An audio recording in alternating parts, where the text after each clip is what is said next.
دو اتوار ایسے گزرے کہ جن میں سفر میں تھا، اس لیے یہ مجلس منعقد نہیں ہو سکی، اور اللہ تبارک و تعالیٰ نے اپنے فضل و کرم سے حرمین شریفین کی حاضری نصیب فرمائی، اور کل ہی رات وہاں سے واپسی ہوئی ہے۔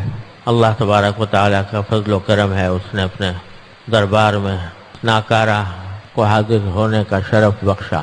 دنیا میں بہت مقامات، بہت سے شہروں، بہت سے ملکوں کو دیکھنے کا اللہ تبارک و تعالیٰ نے موقع عطا فرمایا، ساری دنیا تقریباً اللہ تعالیٰ نے دکھائی، لیکن اللہ جل جلالہ نے حرمین شریفین میں جو حسن و جمال، جو انوار و برکات، جو روحانیت ودیعت فرمائی ہے، اس کو دیکھ کر بار بار وہ شعر زبان پر آتا ہے کہ اگر جنت بری روئے زمین است، ہمین است و ہمین است و ہمین است، کہ اگر روئے زمین پر کوئی جنت ہے تو بس وہی ہے۔ اللہ تبارک و تعالیٰ نے اپنے فضل و کرم سے ان مقامات کو اپنی نسبت عطا فرما کر ایسا بنا دیا کہ ساری دنیا کا حسن و جمال اور اس کی زینت اور زیب و زینت سب ایک طرف، اور حرمین شریفین کا جلوہ ایک طرف۔ تو اللہ تبارک و تعالیٰ نے وہاں حاضری عطا فرمائی، اس کا انعام و کرم ہے۔ ہم تو اس لائق بھی نہیں ہے کہ وہاں پر بھی مار سکیں، لیکن اللہ جل جلالہ نے اپنے فضل و کرم سے اجازت بھی عطا فرمائی اور توفیق بھی عطا فرمائی۔ یہ اللہ تبارک و تعالیٰ کا خاص فضل و کرم ہے، اس پر جتنا اس کا شکر ادا کیا جائے کم ہے۔ الحمدللہ آپ سب حضرات کے لیے بھی اللہ تعالیٰ نے دعا کی توفیق عطا فرمائی۔ اللہ تبارک و تعالیٰ اس کو قبول فرمائے اپنی بارگاہ میں، اور ہم سب کو اس کا فائدہ دنیا و آخرت میں عطا فرمائے۔ یہ کتاب جو میں پڑھ رہا ہوں حضرت عارفی قدس اللہ تعالیٰ سرہ کی، اس میں نبی کریم سرور دو عالم صلی اللہ علیہ وسلم کی سنتوں کا بیان ہے، آپ کی سیرت اور سنت کا بیان ہے۔ یہ نبی کریم سرور دو عالم صلی اللہ علیہ وسلم کے بارے میں حضرت انس رضی اللہ تعالیٰ عنہ سے روایت ہے کہ رسول اللہ صلی اللہ علیہ وسلم نے ارشاد فرمایا کہ اللہ کے راستے میں مجھے اتنا ڈرایا دھمکایا گیا کہ کسی اور کو اتنا نہیں ڈرایا گیا، اور اللہ کے راہ میں مجھے اتنا ستایا گیا کہ کسی اور کو اتنا نہیں ستایا گیا، اور ایک دفعہ 30 رات دن مجھ پر اس حال میں گزرے کہ میرے اور بلال کے لیے کھانے کی کوئی چیز ایسی نہیں تھی جس کو کوئی جاندار کھا سکے، سوائے اس کے جو بلال نے اپنے بغل کے اندر چھپا رکھا تھا۔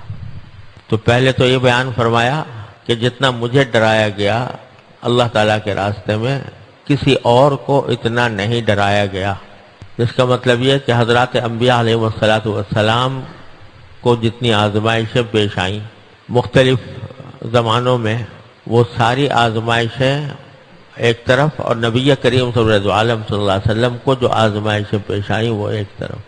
آپ کو جتنی آزمائشیں پیش آئیں اتنی کسی اور کو پیش نہیں آئیں، اتنا مجھے جتنا ڈرایا گیا کسی اور کو اتنا نہیں ڈرایا۔ قرآن کریم میں واقعات مذکور ہیں حضرت نوح علیہ السلام کے، حضرت ابراہیم علیہ السلام کے، حضرت موسیٰ علیہ السلام کے، ان کو بھی مخالفتوں کے زبردست طوفان سے گزرنا پڑا، ان کو بھی ڈرایا گیا، دھمکایا گیا، ستایا گیا، اس کا ذکر قرآن کریم کے اندر موجود ہے۔ خاص طور سے حضرت ابراہیم علیہ السلام کو جیسی آزمائشیں پیش آئیں، لیکن سرکار دو عالم صلی اللہ علیہ وسلم فرماتے ہیں کہ مجھے جتنا ڈرایا گیا اتنا کسی اور کو نہیں ڈرایا گیا، اور جتنا مجھے ستایا گیا اتنا کسی اور کو نہیں ستایا گیا۔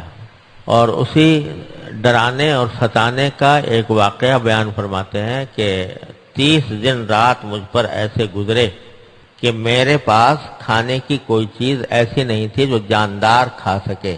جاندار کا لفظ بولا یعنی صرف یہ نہیں کہ جو انسان کھا سکے، جاندار کھا سکے، یعنی کوئی ایسی چیز جو جانور کھا سکے وہ بھی نہیں تھی، جانوروں کے کھانے کی چیز بھی نہیں تھی۔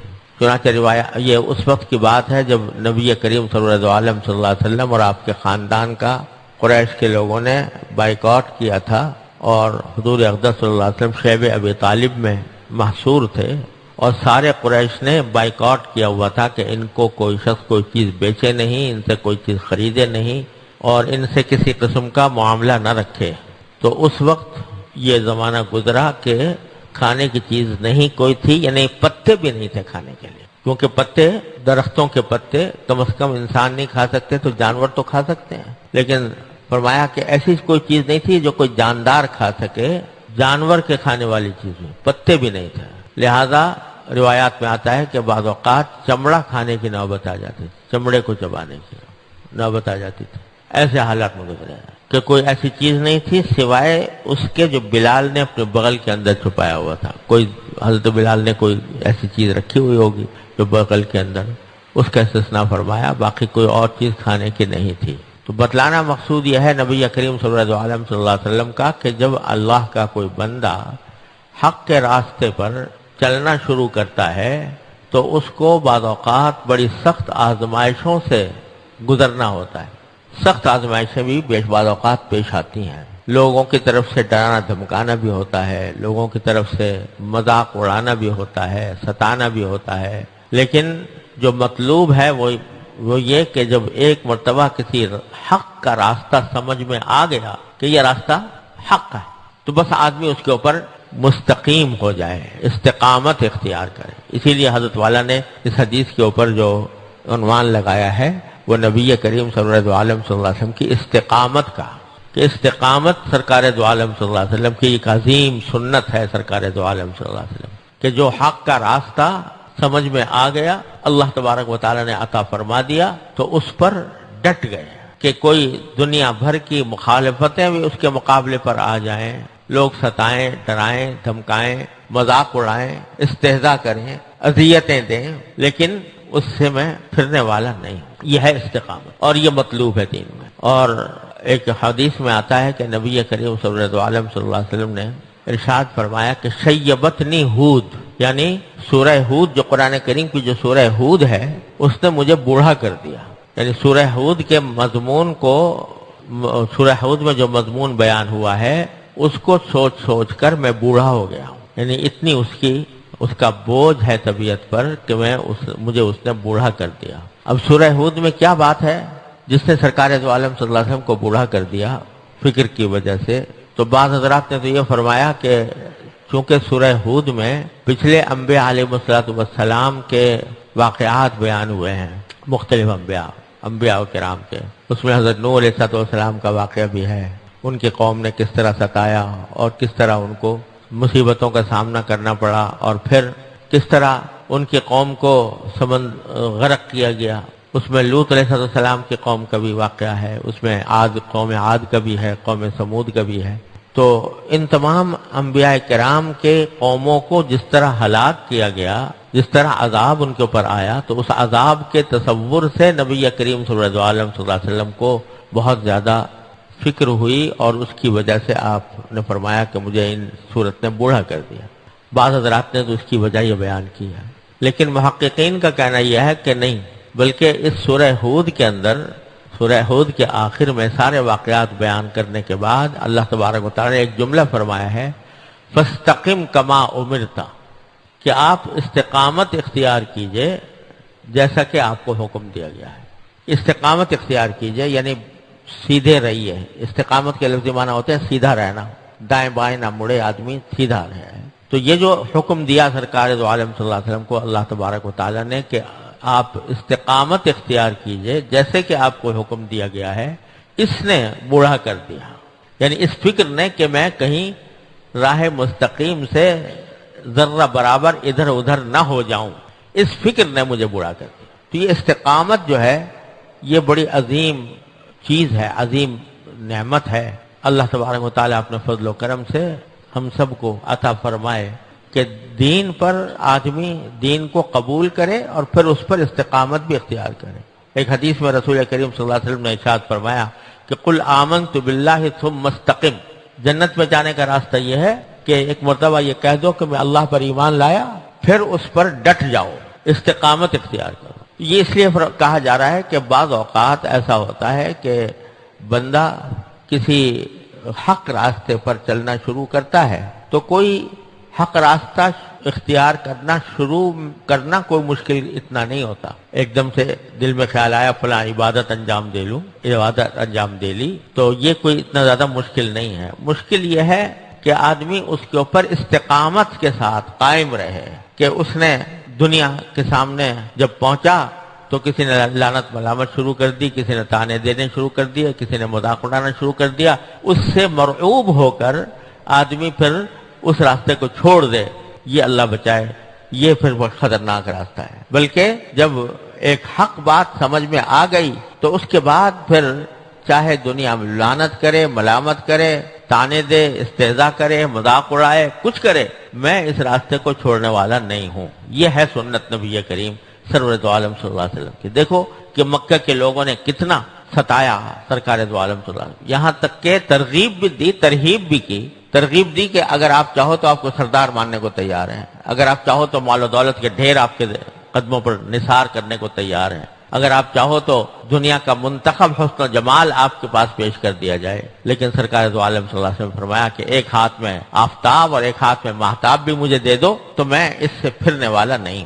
یہ ہے دین میں مطلوب کہ جو راستہ اختیار کرے آدمی اس پر استقامت کے ساتھ رہے، اور دنیا والوں کے طعن و تشنیع سے اور ملامتوں سے، مذاق اڑانے سے آدمی متاثر نہ ہو، استقامت کے ساتھ رہے۔ تو یہ نبی کریم صلی اللہ علیہ وسلم کی سنت بھی ہے، اور اسی کو یہی راستہ کامیابی کا بھی ہے۔ اسی لیے یہ فرمایا کہ جب کوئی نیک عمل شروع کرو، اپنے معمول میں داخل کرو کوئی نیک عمل، تو اس کے اوپر مداومت اختیار کرو، یعنی پابندی سے کرو۔ چاہے نفلی اعمال جو ہوتے ہیں وہ بہت زیادہ نہ کرو، تھوڑے ہی ہوں، لیکن جتنے ہوں ان کے اوپر استقامت ہو، مداومت ہو۔ حدیث میں رسول کریم صلی اللہ علیہ وسلم نے ارشاد فرمایا کہ خیر العمل ما دیم علیہ وان قل، بہترین عمل اللہ تبارک و تعالیٰ کے ہاں وہ ہے کہ جس پر آدمی مداومت کرے، چاہے تھوڑا ہی ہو۔ آدمی 2 نفلیں پڑھتا ہے لیکن پابندی سے پڑھتا ہے، اور ایک آدمی نے ایک مرتبہ میں 100 نفلیں پڑھ لی اور بعد میں پھر چھوڑ کے بیٹھ گیا، وہ اللہ تعالیٰ کے ہاں اتنا مقبول نہیں جتنا 2 رکعتیں پڑھنے والا جو 2 رکعتوں کے اوپر مداومت اختیار کر رہا ہو، وہ اللہ تعالیٰ کے ہاں محبوب ہے اور پسندیدہ ہے، اور اس کا عمل اللہ تعالیٰ کے ہاں مقبول ہے۔ حدیث میں آتا ہے کہ ایک مرتبہ نبی کریم صلی اللہ علیہ وسلم مدینہ منورہ میں تشریف فرما تھے، تو بحرین سے ایک وفد آیا، عبد القیس کا قبیلے کا ایک وفد حضور اقدس صلی اللہ علیہ وسلم کی خدمت میں حاضر ہوا، تو اس کے ساتھ آپ کو کچھ مصروفیت ہو گئی، گفتگو کرنے میں یا ان کے معاملات سننے میں مشغولیت ہو گئی۔ تو ظہر کی 2 رکعتیں، ظہر کے بعد جو 2 سنتیں پڑھی جاتی ہیں نا ظہر کی نماز کے بعد، ظہر کی نماز کے فوراً بعد وہ وقت کے لوگ آ گئے تھے، ان سے بات چیت کرنے میں آپ مشغول ہو گئے، یہاں تک کہ وہ 2 سنتیں نہ پڑھ سکے۔ تو جب عصر کی نماز کا وقت آیا تو عصر کے بعد آپ نے 2 رکعتیں پڑھی۔ اب حضرت ام سلمہ رضی اللہ تعالیٰ عنہ جو نبی کریم صلی اللہ علیہ وسلم کی زوجہ مطہرہ ہیں، انہوں نے حضور اقدس صلی اللہ علیہ وسلم کو عصر کے بعد 2 رکعتیں پڑھتے ہوئے دیکھا، تو ان کو تعجب ہوا۔ تعجب اس لیے ہوا کہ وہ سن چکی تھی رسول کریم صلی اللہ علیہ وسلم سے کہ عصر کے بعد نفلی نماز پڑھنا جائز نہیں ہے، مکروہ ہے، ناجائز ہے۔ تو انہوں نے حضور اقدس صلی اللہ علیہ وسلم سے پوچھا کہ یا رسول اللہ، میں نے آپ کو دیکھا کہ آپ عصر کے بعد 2 رکعتیں پڑھ رہے تھے، تو یہ 2 رکعتیں کیوں پڑھ رہے ہیں جبکہ آپ نے منع فرمایا تھا کہ عصر کے بعد 2 رکعتیں پڑھنا منع ہے؟ تو حضور اقدس صلی اللہ علیہ وسلم نے جواب میں فرمایا کہ میں ظہر کے بعد کی 2 رکعتیں نہیں پڑھ سکا تھا ایک وقت کے آنے کی صورت میں، تو اس وجہ سے میں نے اس کے بجائے اب عصر کے بعد 2 رکعتیں پڑھ لی ہیں۔ تو حضرت ام سلمہ رضی اللہ تعالیٰ عنہ نے حضور اقدس صلی اللہ علیہ وسلم سے پوچھا کہ یا رسول اللہ، کیا ہم بھی ایسا کیا کریں کہ اگر ہماری 2 رکعتیں ظہر کے بعد کی چھوٹ جائیں تو کیا عصر کے بعد پڑھ لیا کریں؟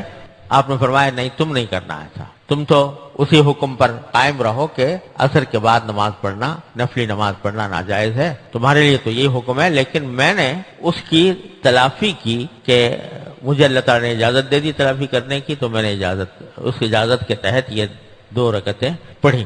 اب یہ کہ معمول تھا، اس معمول کو وقت پر ادا نہیں کر پائے، تو سرکار دو عالم صلی اللہ علیہ وسلم نے یہاں تک کہ اللہ تعالیٰ سے خصوصی اجازت حاصل کر کے 2 رکعتیں پڑھی تاکہ وہ معمول ختم نہ ہو۔ یہ قضا تو نہیں ہے، لیکن اس کو میں کہتا ہوں تلافی ہے۔ ہمارے حضرت عارفی قدس اللہ تعالیٰ فرمایا کرتے تھے کہ جب کوئی معمول مقرر کر لیا نفلی نماز کا، یا بھی اور وہ اس کے وقت میں ادا نہیں ہو پایا، تو اب وہ قضا تو نفلی نماز کی قضا نہیں ہوتی، لیکن ایک نقصان ہو گیا کہ بھئی ایک فضیلت ملنی تھی وہ چھوٹ گئی، تو دوسرے وقت میں اس کی تلافی کر لو۔ تو سرکار دو عالم صلی اللہ علیہ وسلم نے یہ بات بھی سکھا دی، اگرچہ عصر کے بعد پڑھنا جائز نہیں ہے لیکن کسی اور وقت پڑھ لے 2 رکعتیں اور اس کی تلافی کر لے۔ تو سرکار دو عالم صلی اللہ علیہ وسلم نے معمول کی چیزوں کو پابندی کے ساتھ ادا کرنے کی یہ تلقین اس طرح اپنے قول سے بھی فرمائی اور اپنے عمل سے بھی فرمائی۔ خیر العمل ما دیم علیہ وان قل۔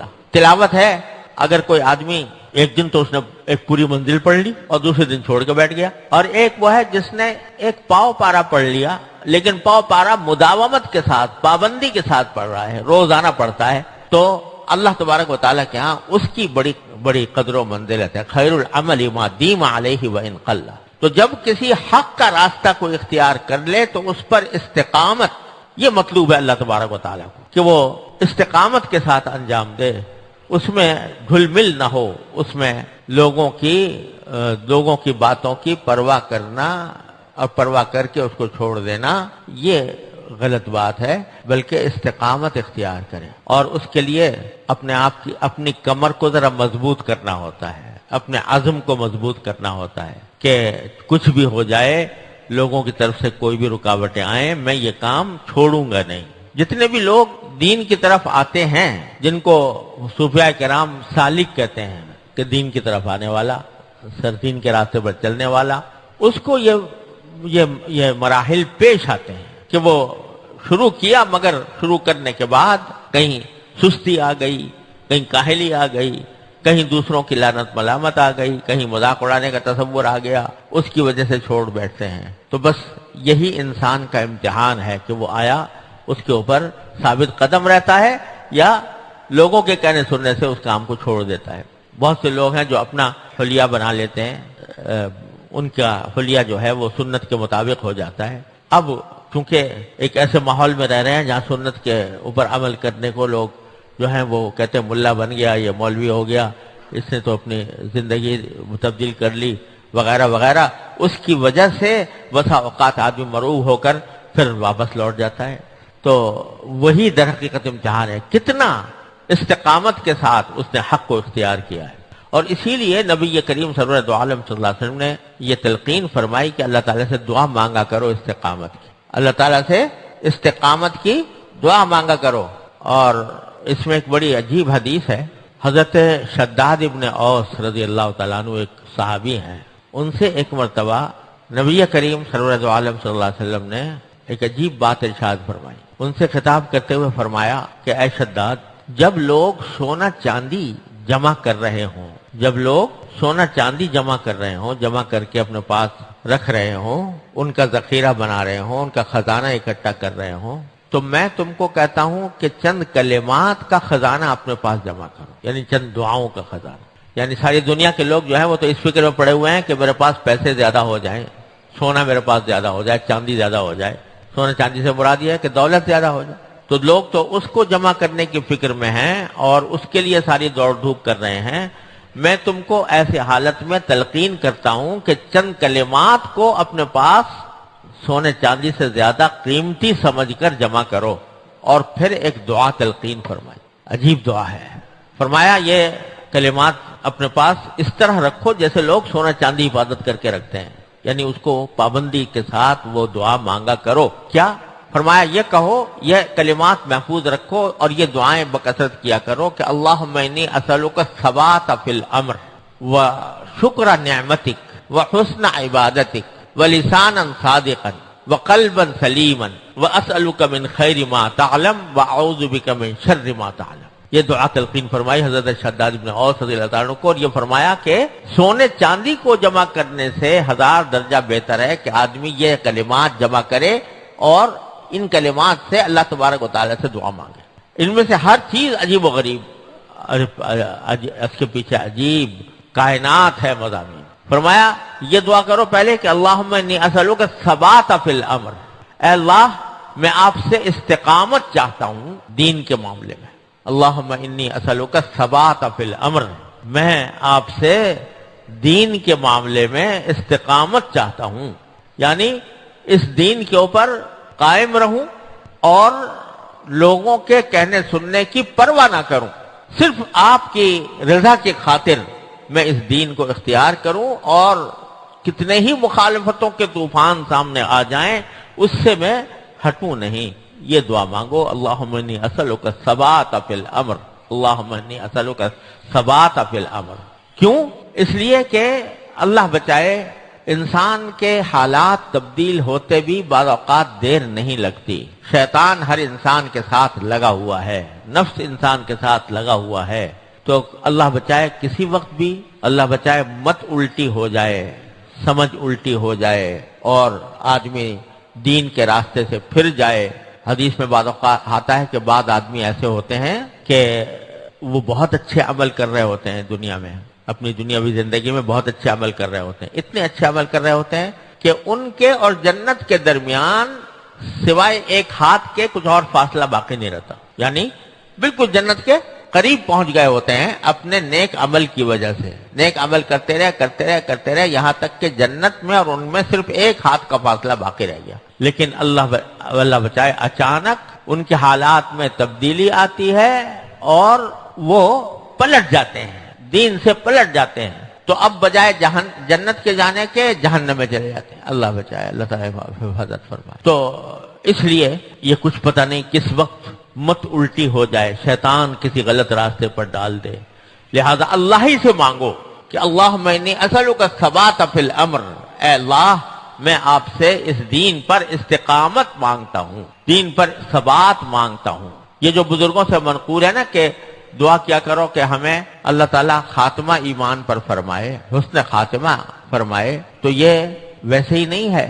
یہ اس لیے کہا گیا ہے کہ کچھ پتہ نہیں انسان کا کہ کس وقت شیطان کے جال میں آ جائے اور اس کی صورت میں اس کی وجہ سے اس کے حالات تبدیل ہو جائیں. اس سے بچنے کے لیے یہ دعا تلقین فرمائی گئی کہ میرا خاتمہ ایمان پر ہو. حضور اقدس صلی اللہ علیہ وسلم یہ دعا بھی تلقین فرمائی کہ اللہم اجعل خیر عمری آخرہ وخیر عملی خواتیمہ وخیر ایامی یوم القاک فیہ. اے اللہ میری سب سے اچھی عمر وہ ہو جو آخر عمر، اور سب سے اچھا عمل وہ ہو جو جس کے اوپر میری وفات ہو جائے، اور سب سے اچھا دن وہ ہو جس دن میں آپ سے جا کر ملوں. اور ایک دعا میں یہ فرمایا اللہم اختم لی بخیر عملی، اے اللہ میرا خاتمہ میرے سب سے بہتر عمل پر فرمائیے، جو میرا سب سے عمل بہتر ہو اس پر میرا خاتمہ ہو. یہ بزرگ یہ دعائیں بہت کثرت سے کیا کرتے تھے، اس لیے تاکہ استقامت کے ساتھ دنیا سے چلے جائیں.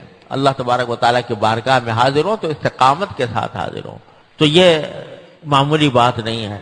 ایک تو اس دعا میں سد باب ہے اس صورت کا کہ اللہ بچائے جب آدمی کا دل پھر جائے اور وہ غلط راستے پر آخر میں جا کے پڑ جائے.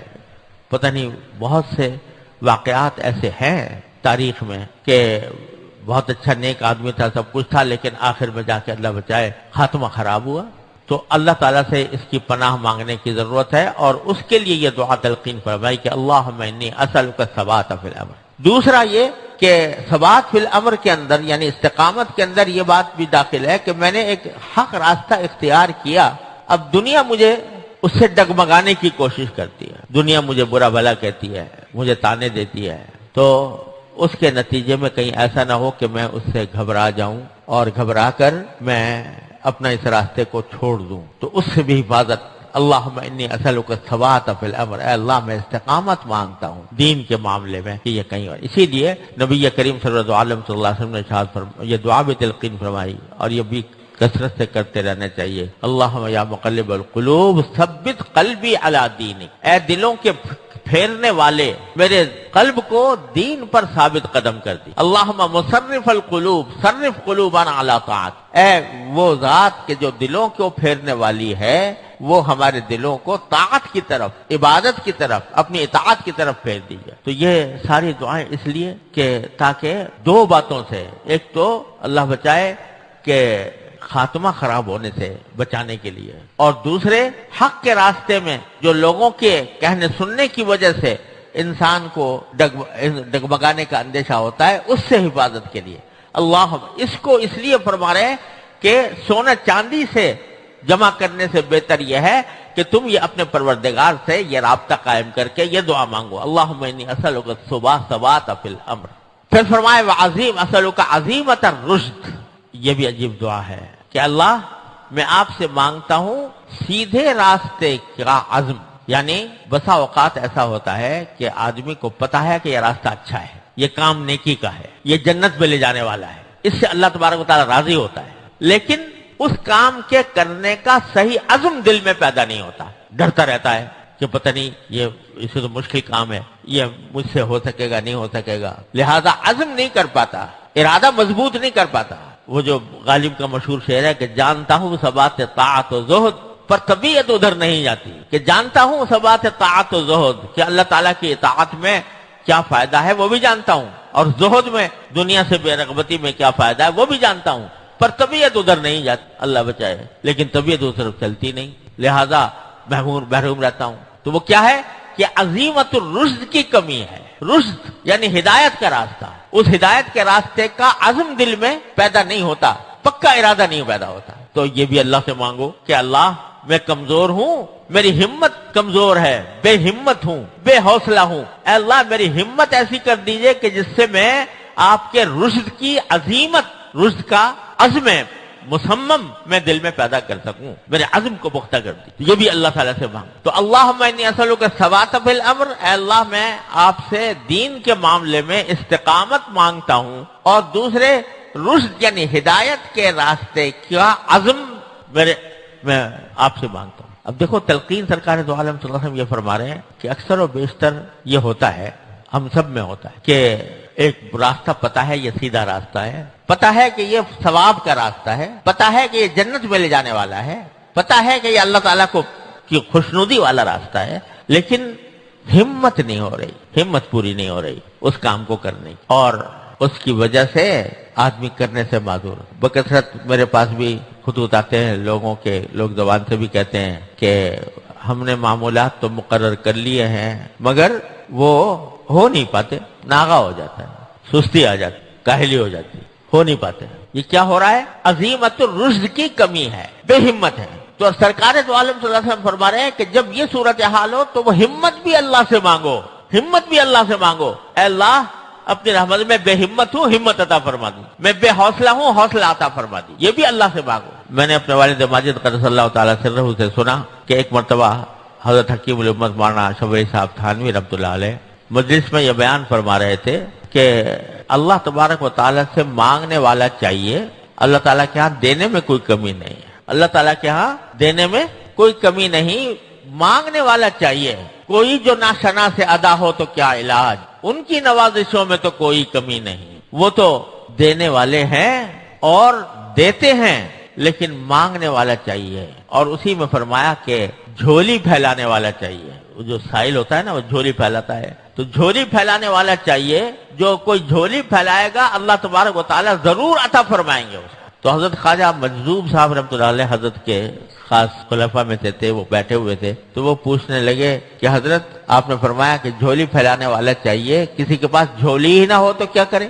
کسی کے پاس جھولی ہی نہ ہو تو کیا کرے؟ تو حضرت نے فرمایا جھولی بھی انہی سے مانگے. یا اللہ میرے پاس جھولی بھی نہیں ہے، آپ اپنے رحمت سے جھولی عطا فرما دیجئے. تو جھولی بھی ان سے مانگے. یعنی کسی کو اگر مانگنے کا سلیقہ نہیں آتا، مانگنے کی کا طریقہ اس کے پاس نہیں ہے، تو اس مانگنے کی صلاحیت بھی اللہ تعالیٰ سے مانگے کہ اللہ مجھے تو مانگنا بھی نہیں آتا، مجھے مانگنا بھی سکھا دیجئے. اللہم انی اسألک خیر المسئلہ و خیر الدعاء، سرکار دو عالم صلی اللہ علیہ وسلم تلقین فرمائی. اے اللہ میں آپ سے اچھی دعائیں مانگتا ہوں، اچھی دعا کرنے کا سلیقہ مانگتا ہوں، اچھی دعائیں میرے دل پہ القاء فرما دیجئے کہ میں وہ اچھی دعائیں مانگوں. تو در حقیقت جو مایوسی کا کوئی راستہ نہیں ہے، نہ مایوسی کا کوئی راستہ ہے، نہ کوئی بہانہ کارآمد ہے. ارے ہمت نہیں ہے، ہمت بھی مانگو اللہ میاں سے. دعا کرنے کا سلیقہ نہیں ہے، دعا کرنے کا سلیقہ بھی مانگو اللہ میاں سے. تو اسألک عظیمت الرشد میں یہی تلقین فرمائی کہ اگر تمہارے دل میں ہمت نہیں پیدا ہو رہی تو ہمت بھی انہی سے مانگو.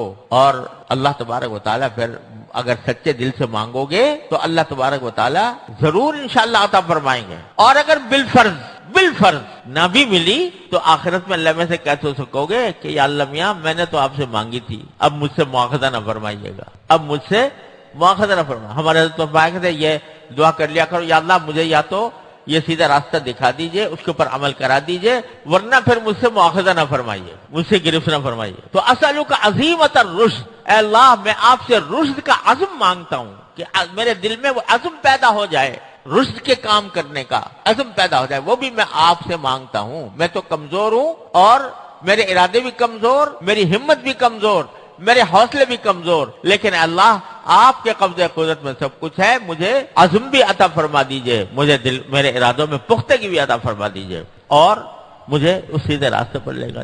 میرے حضرت ایک بات فرمایا کرتے تھے کہ ذرا یہ تصور کرو کہ میدان حشر میں اللہ تبارک و تعالیٰ کے سامنے کھڑے ہو اور سوال و جواب ہو رہا ہے، تو جب یہ پوچھا جاتا ہے کہ بھئی تم نے میرے دین کے اوپر پوری طرح کیوں عمل نہیں کیا تھا، یا فلاں تم سے گناہ کیوں سرزد ہوا تھا، یا فلاں دین کے خلاف کام کیوں ہوا تھا، تم اس کے جواب میں اگر یہ کہو کہ اللہ میاں آپ نے مجھے پیدا ہی ایسے زمانے میں کیا کہ چاروں طرف فسق و فجور کا بازار گرم تھا، آنکھوں کو پناہ نہیں ملتی تھی، اور چاروں طرف کا ماحول ایسا تھا کہ جو دین سے دور لے جانے والا تھا، اگر آپ مجھے کہیں صحابہ کرام کے دور میں پیدا کیا ہوتا تو میرے لیے آسان ہو جاتا عمل کرنا، لیکن آپ نے پیدا کیا 20ویں صدی میں، 21ویں صدی میں، جس میں کہ چاروں طرف فسق و فجور کا بازار گرم ہے، تو میں کیا کرتا؟ میں جس طرح ساری دنیا جا رہی تھی میں بھی اس طرح چلا گیا۔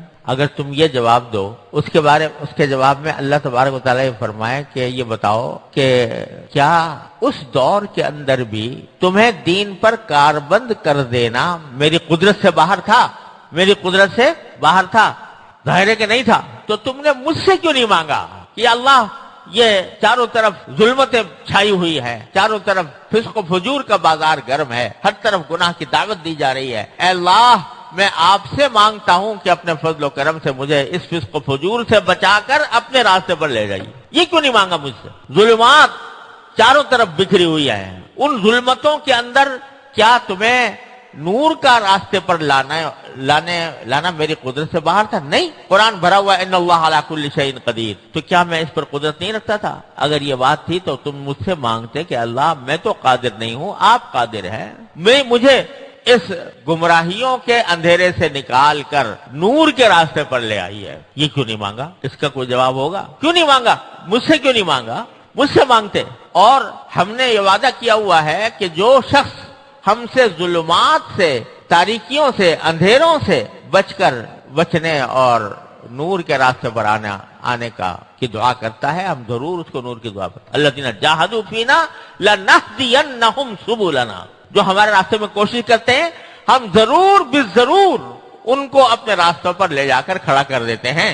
تو یہ کیوں نہیں مانگا؟ اس وقت تمہارے پاس کوئی جواب نہیں ہو۔ لہذا اگر بچنا چاہتے ہو آخرت کے عذاب سے تو کم از کم اس کو اپنا وظیفہ اور معمول بناؤ کہ اللہ تعالیٰ سے مانگو، یا اللہ ظلمتیں بکھری ہوئی ہیں، گمراہیاں ہیں، فسق و فجور ہے، اے اللہ اپنے فضل و کرم سے مجھے اس سے بچا لیجئے، میرے دل میں عزم اس سے بچنے کا پیدا فرما دیجئے اور مجھے اس سے محفوظ فرما دیجئے۔ یہ دعا مانگو۔ اور ہمارے نبی فرماتے تھے، قرآن کریم میں اللہ تعالیٰ نے فرمایا ہے کہ حضرت یونس علیہ السلام کا واقعہ بیان کرتے ہوئے کہ مچھلی کے پیٹ میں گئے، وہاں مچھلی کے پیٹ میں اندھیرے تھے، فنادا فی الظلمات اللہ الہ الا انت سبحانک انی کنت من الظالمین، وہیں اندھیریوں میں پکارا۔ بعد میں اللہ تعالیٰ اس کو ذکر کر کے فرماتے ہیں کہ فنجیناہ من الغم، ہم نے ان کو اس گھٹن سے نجات دی، وَكَذَلِكَ نُنْجِي الْمُؤْمِنِينَ، اور اسی طرح ہم مومنوں کو نجات دیتے ہیں۔ تو حضرت والا فرمایا کرتے تھے کہ یہ کیا مطلب ہوا کہ مومنوں کو اسی طرح نجات دیتے ہیں؟ کیا ہر مومن جائے گا مچھلی کے پیٹ میں اور وہاں جا کر پکارے گا تو پھر اس کو نجات دیں گے؟ مطلب یہ ہے کہ جس ظلمات میں بھی ہو، جس قسم کی ظلمات میں بھی ہو، تم اللہ کو پکارو، لا الہ الا انت سبحانک انی کنت من الظالمین کہہ کر، تو وہ تمہیں نجات دیں گے۔ اور نجات دینے کا راستہ یہ یا تو ہمت پیدا فرما دیں گے یا مغفرت فرما دیں گے، یا ہمت یا مغفرت۔ بدلیں زندگی، زیتون ٹی وی۔